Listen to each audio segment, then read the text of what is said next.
Hello everyone, welcome to my channel. Today I made one of the most beautiful and royal Bengali sweets from scratch, Rajbhog. And when I say from scratch, I truly mean from the very beginning. I did not use store bought chana or cottage cheese or any ready made ingredients for the base. I started by making fresh cottage cheese at home, then prepared a rich homemade filling, shaped each rajbhog by hand, and finally cooked them gently in sugar syrup until they become soft, juicy, and full of flavor. So, if you love traditional Indian sweets, Bengali desserts, or homemade recipe made with love, this video is definitely for you. Rajbhog is one of those sweets that instantly feels special. It is soft, rich, delicate, and festive. The moment you see it, you will know it is not just an ordinary dessert. It has that royal look, that elegant softness, and that beautiful flavor that makes it perfect for celebrations, family gatherings, festivals, or honestly, just for those days when you want to make something truly satisfying at home. So, what makes a homemade Rajbhog even more special is the process. It is not just about the final result, it is about starting with simple ingredients like milk, sugar, nuts, saffron, and more importantly, is patience, and then turning all of that into something so soft, rich, and beautiful that it feels like it came straight out of a sweet shop. So, let me take you through the full journey of how I made this Rajbhog completely from scratch. So, to begin, I started with 1.5 liters of milk. This is the first and most important step because the heart of Rajbhog is the fresh chana, excuse me, or homemade cottage cheese. Without good cottage cheese, you cannot get that soft and spongy texture it that makes Rajbhog so special. I brought the milk to a boil, and while the milk was heating up, I prepared the curdling mixture. For that, I use 5 tablespoons of vinegar and 5 tablespoons of water. Mixing the vinegar with water helps make the curdling process a little gentler. So the milk separates nicely without becoming too rush. Once the milk was ready, I slowly added the mixture and gently stirred it. And this is always one of my favorite moments of sweet making. Watching the milk separated into soft curds, it feels like magic every single time. So, in that one moment, you know the real process has started. The milk transforms, and now you are on your way to making something truly traditional and homemade. Once the milk had fully curdled, I strained it carefully to separate the cottage cheese from the pen. Then I let it drain properly so I could get the right texture. This part is very important because the chana holds too much water. The rajbhog can break while cooking, but if it becomes too dry, then the sweets may turn hard. So this stage is all about finding the perfect balance. While the cottage cheese was resting, I actually moved on to another beautiful part of this recipe, what is the filling. And the filling is what makes Rajbhog feel even more luxurious and festive. For the filling, I use powder milk, pistachios, almonds, sugar, and milk infused with saffron. Excuse me. I mixed everything together nicely and turned it into a soft dough like mixture. This filling adds such a rich flavor inside the rajbhog. You get a nuttiness from the pistachios and almonds, sweetness from the sugar, richness from the powdered milk, and then that beautiful royal aroma and color from the saffron milk. It is simple, truly speaking, but it gives the sweet such a like a premium and festive touch. I really love this part because the filling makes the Rajbhog feel extra special. Even before the sweets are cooked, you already know they are going to be rich from inside. It is like a surprise hidden in the center, soft, fragrant, and delicious. So, once the filling was ready, I went back to the chana or cottage cheese. This is the stage where patience matters the most. I started kneading and mixing the homemade cottage cheese very nicely until it became smooth and soft. This step cannot be rushed. The better you knead the chana, the smoother your rajbhog will be. You want it to become almost like a soft dough without graininess, so the final sweets come out soft and crack free.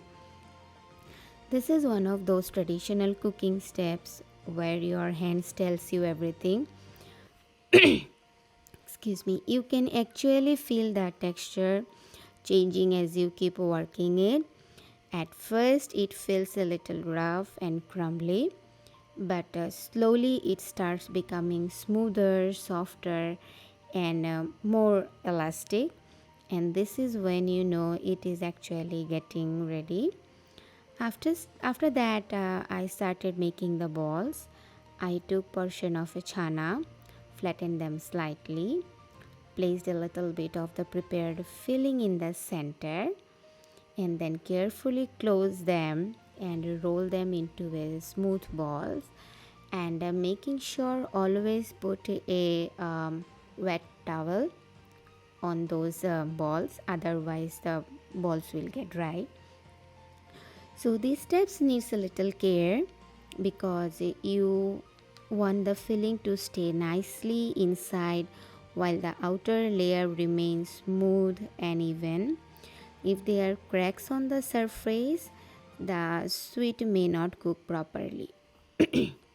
So I made sure each Rajbhog balls look smooth, round and well shaped. Watching all the prepared Rajbhog lined up before cooking is honestly so satisfying. At that stage, they already look beautiful, and you can imagine how amazing they will look once they puff in the syrup. So, next part will be the sugar syrup. For that syrup, I used 3 cups of sugar with 7 cups of water. You have to boil this mixture for about 10 to 15 minutes, just until the sugar was completely dissolved. And I have added little bit of saffron inside the sugar syrup because of the color, but if you don't like it, you can completely skip it. The syrup should not be too thick at this stage because Rajbhog needs enough space and lightness in the syrup to cook, expand, and become soft. A lighter syrup helps the sweets absorb the sweetness while also allowing them to puff up properly. So once your syrup will get ready, I gently added all the prepared sweets into it.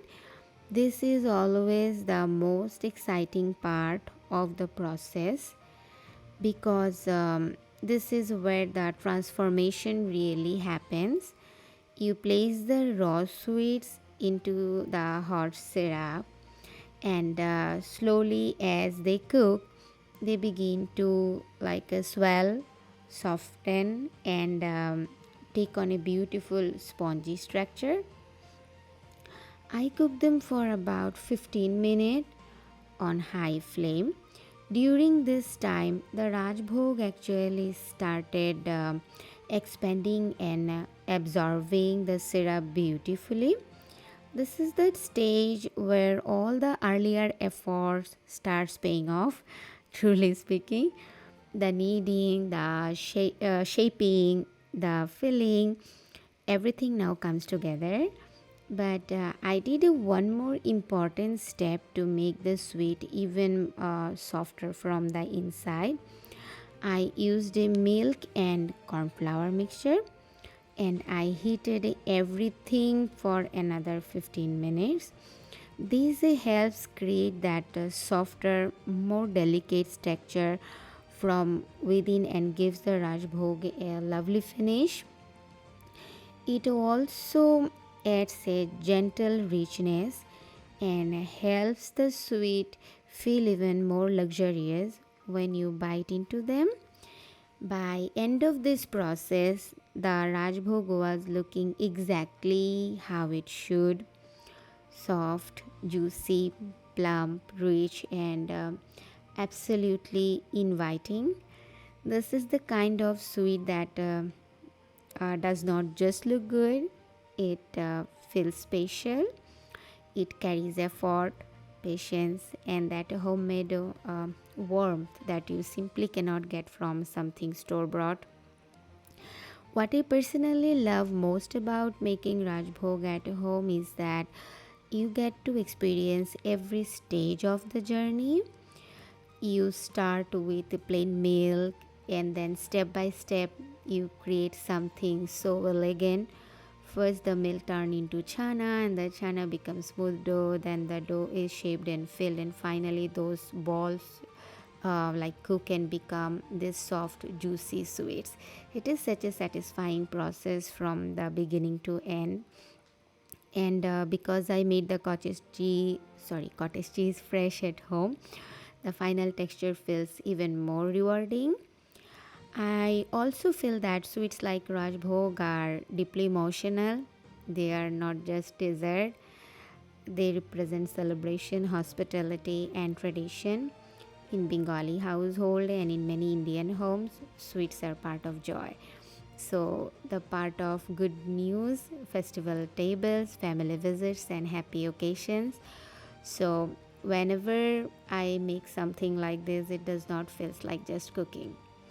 So now you can see how nicely just it came out, and it is so satisfying. And so thank you so much for watching this. I'll see you in the next video. Until then, bye bye.